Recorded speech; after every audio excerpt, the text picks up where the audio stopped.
This past weekend, Travis Scott held his third and what may be his last Astroworld festival in Houston, Texas, due to the casualties and hospitalization of many people. Welcome to the Bar for Bar podcast, and this week we got some things to talk about regarding Astroworld. So, first things first, I would like to offer my condolences to the families of those who were lost, and to all the people who bared witness to these people getting trampled and just watching them die while no one was essentially helping them. Like, that in itself is very traumatic, and I'm sorry that this happened. And then to the people who went to the festival expecting to have a good time, which, I mean, everyone probably did, and either getting hurt, hospitalized, or getting some wrong drugs and just having your night cut short, essentially. Like, I'm sorry that had to happen. I know my words mean nothing, and I really have nothing, like, no reason to apologize. I feel for y'all. Like, I wasn't involved with the festival in any way, so my apology really doesn't mean anything. But if you are unaware, on November 5th and November 6th, 2021, Travis Scott held his third Astroworld Festival in Houston, Texas at NRG Park. A fairly small venue considering how quickly this festival grew, to be completely honest. And as we are aware, Travis Scott is one of those people that likes to incite his fan base to do some wild things. Like, he encourages them to jump fences, to sneak into venues. Mostly, he just wants everyone to have a good time. At least that's the kind of vibe that I get. I never paid too much attention to all those, like, what actually happened. But now that people are dying, it's a major issue. Like I said, Travis Scott was always one to kind of encourage his fans to, rage. And even to the point where I think right after the tickets had sold out, he had tweeted out, like, "Nah, I'm still letting the wild ones in," or something like that. Basically alluding to people jumping the fence or rushing their way in. So, that is effectively what happened. One of the major things and one of the major reasons that all this occurred. Now, earlier on in the day, nothing was too crazy, at least not to my knowledge. I'm sure you guys have seen the video of everyone, like, I think when the gates opened, really, everyone rushing through, and essentially, like, there's being just one security guard trying to stop all these people from coming in. Like, I mean, not even, like, really, like, how are you going to try? Like, him just standing there is not going to do anything. Like, I'm not even going to lie. Like, and him being on his own, like, he can't do anything about that. So that was one thing. I mean, they were clearly understaffed. So, all these people rushing in, they're probably over the limit of how many people should have been there. Because, like I said, the park is probably small for how quickly the festival grew. And yeah, there was just a lot of people. Now, what really happened was, the main issue, other than all these people sneaking in, is that they're just a huge crowd and there's a lot of people just around. The main incident, which caused the deaths, as far as I'm aware, was right around the time Travis's set started, which was, I think, like 9 p.m. or something. And what had basically happened was a crowd surge. So what a crowd surge is when, I mean, it's literally what it sounds like. A crowd surges to a certain area and pushes up against the barricades or whatever it may be. On top of that, you're getting people getting pushed into each other, or like they're getting hit from two different directions, essentially. Almost as if you're caught in a really strong current. And what causes you to, I guess, die, is the lack of oxygen. You're essentially suffocating. And that's more or less what happened. Now, given that there was already so many people in attendance, like who actually had tickets, that should have been a concern. And then on top of that, you have all these people who snuck in, and it just added to that crowd. So you have just basically an overpopulation of people, and they're just rushing and squeezing people in. And on top of that, people may not be ready for that, or may not be expecting it. I mean, no one really expects to be pushed from the back and just squeezed in. It's not a great experience. Now, that happened during Travis's set, I think, like I said, like around 9 o'clock. And to my knowledge, the Houston police chief had notified the event staff or promoters or coordinators, someone important at the event, that to stop the show because there's too many people, essentially. And nothing happened until basically Travis just went through his whole set. There were a couple of times, I believe, that Travis stopped his set. I don't remember exactly if it was because there were people on the ground or if he saw something, but he very quickly resumed his set, which, to be fair, is pretty on brand for him, I would say. Like, I imagine he waits maybe the minimum amount of time for someone to be okay, and then just continues on. Whereas most performers, if you see someone on the ground, they wait till they're good and taken care of before they resume. So I mean, in the clip, the clip that I remember, at least, I can't really find it now. It was less than a minute long. Travis stopped and then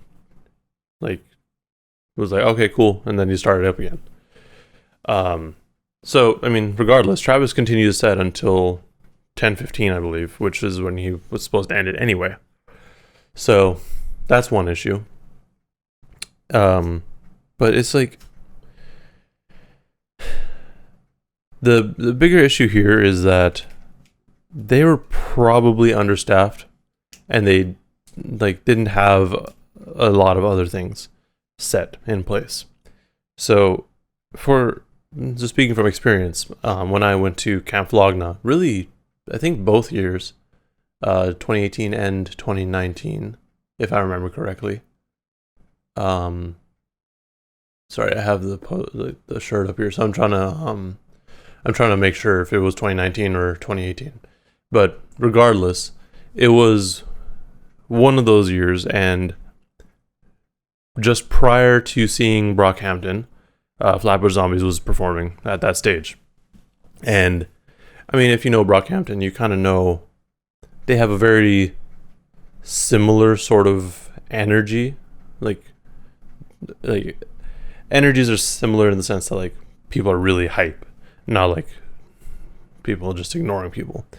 But regardless, I mean, same thing with Flatbush. People were really hype, but they had essentially, when we got to the stage, they had the fire marshal essentially stopped the show, and they're like, nah, y'all gotta back up due to potential crowd surge. They didn't want people to get hurt. So I mean, we were pretty far back, but we were still tight in there. And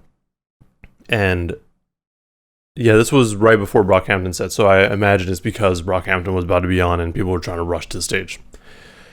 So yeah, that happened, and then once people started relaxing, they started performing. But I think they had to even cut their set short because it happened again. Like, that, to me, I mean, it was well handled because you don't want to get people hurt. You don't want people to get hurt, like, at all. Like, that's obviously something that you want to avoid, especially at a festival when people are there just to enjoy themselves and have fun. But, you know, people get too caught up in what's going on to really stop and, like, listen, I guess. Like, they let the music carry on and they use that as an excuse almost. I think even during their set, they did have to stop a couple of times to let people back up. But this goes back to Travis's set, where there was really no time in which I'm aware of that Travis was like, yo, hold up, y'all need to spread out a little bit more. Like, you're too close. I've seen multiple clips of people in the crowd yelling that people are down or people are dying and nothing being done. They've been told to shut up and sit down, essentially. And yeah. And the same thing happened, at least, at Flogna again, at 2019, because that was when they had the mystery guest, which ended up being Drake. They had to kind of push his set back a little bit because there was just so many people rushing the stage. Luckily that time I had kind of anticipated it, so I just stayed in the way back. I didn't want to be part of that, but you know, it's a scary thing for sure. Like, you don't want to be crushed. And I mean, I'm a bigger guy, so I can probably manage, but you know, like, most people aren't going to be able to do that. And I mean, even if you think, like, if you take a look at other performances, like smaller venues, smaller shows where there are mosh pits and just a lot of people, it's usually handled really well. Like, and is mostly handled well by the crowd, because proper mosh pit etiquette is, if someone wants to get out, you let them out. Like, they're like the pit's so people can have fun. Like, if you're not having fun in the pit, like, you should probably get out or try to get out. And there shouldn't really be a reason that you can't get out. Even if you have to, like, tie your shoe or something, like, you should be able to do that. Like, I've seen people circle around someone so that they can get their shoe tied, or if they drop something, they can pick it up. Like, if someone, like, I've seen people lose their shoe and they had to go find it. Like, people opened up the crowd enough to do that. Like, but none of that happened at Astroworld, as far as I'm aware. So it's, I don't want to necessarily say there's one party in particular that's at blame here or to blame here, because it really just seems like there's a whole lot of factors involved. First off, the coordinators. I mean, Live Nation was the main, or I guess, yeah, they worked with Live Nation for this event. So Live Nation should have been better prepared, I feel. Like, they should have had the proper plates in place to detect crowd surges. They should have also had more people staffed. I mean, like I said, I only saw one security guard at that side. And who knows how many more there really were. Like, if you don't have that many security guards at the entrance, yeah. Besides that, apparently they only had like 2 water filling stations, and you know, it's Texas. It's Texas and it's a festival. Like, y'all need water. Like, come on now.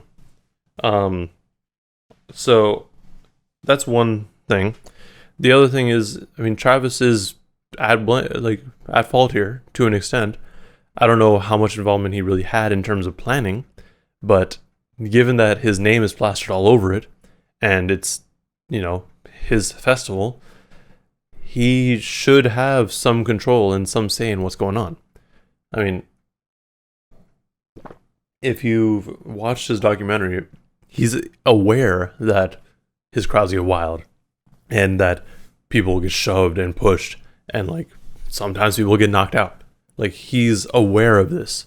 So not having anything in place for when that stuff happens is very irresponsible.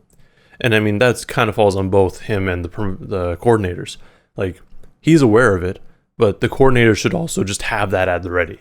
Like, why would you not be prepared for that to happen? It's a festival. It is probably I wouldn't say the biggest festival, but it's one of the bigger festivals and one of the more expected to be rowdy festivals since COVID.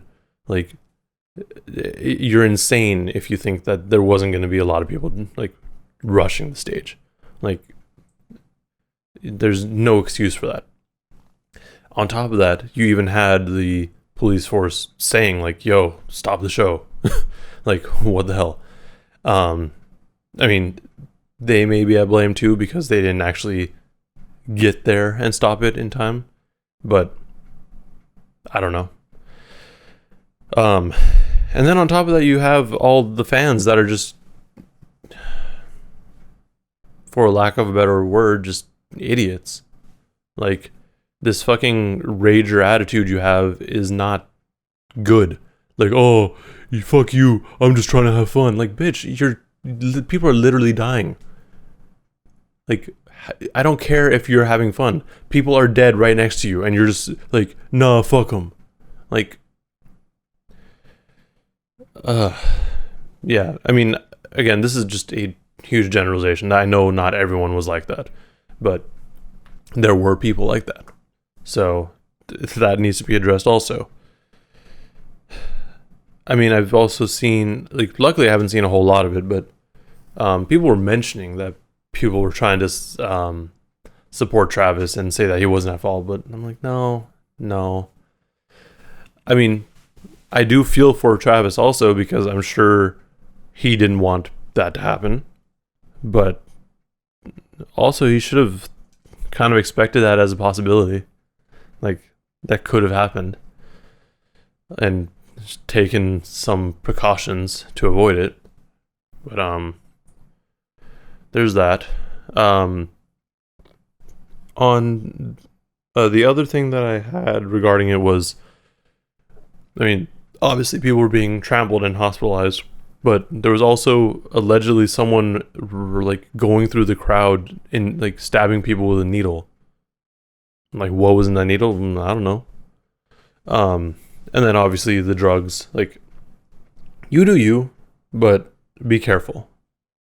And then, like, for the people who were like lacing them or just, improperly dosing them, like, you're fucked up.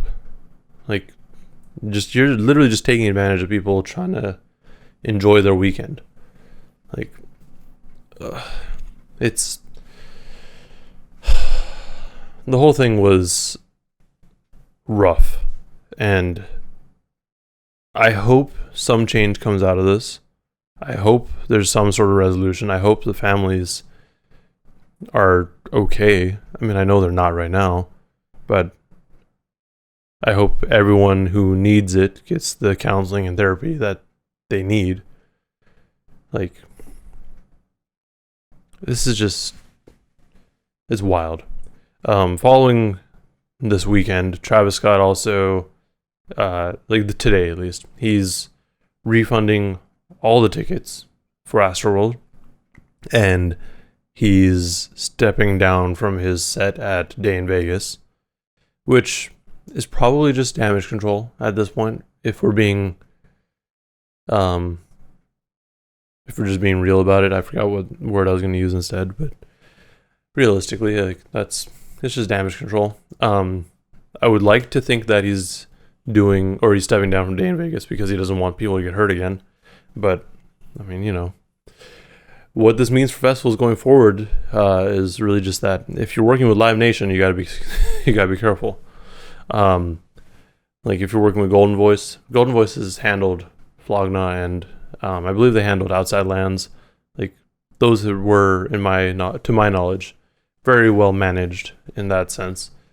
But like, even if, like, even taking like who coordinates it out of the equation, like there needs to be extra safety precautions put in place.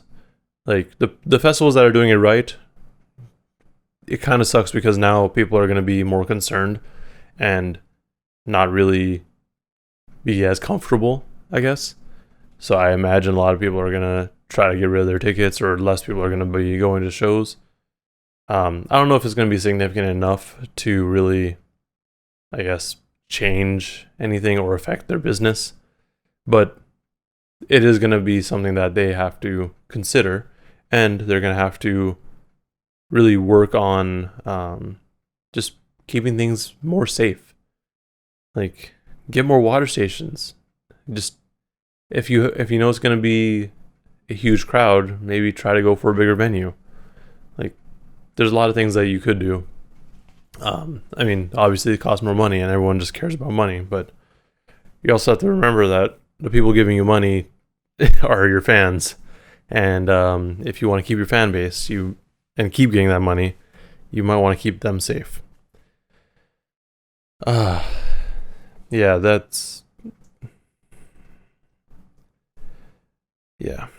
it was a rough weekend for hip hop fans, for sure.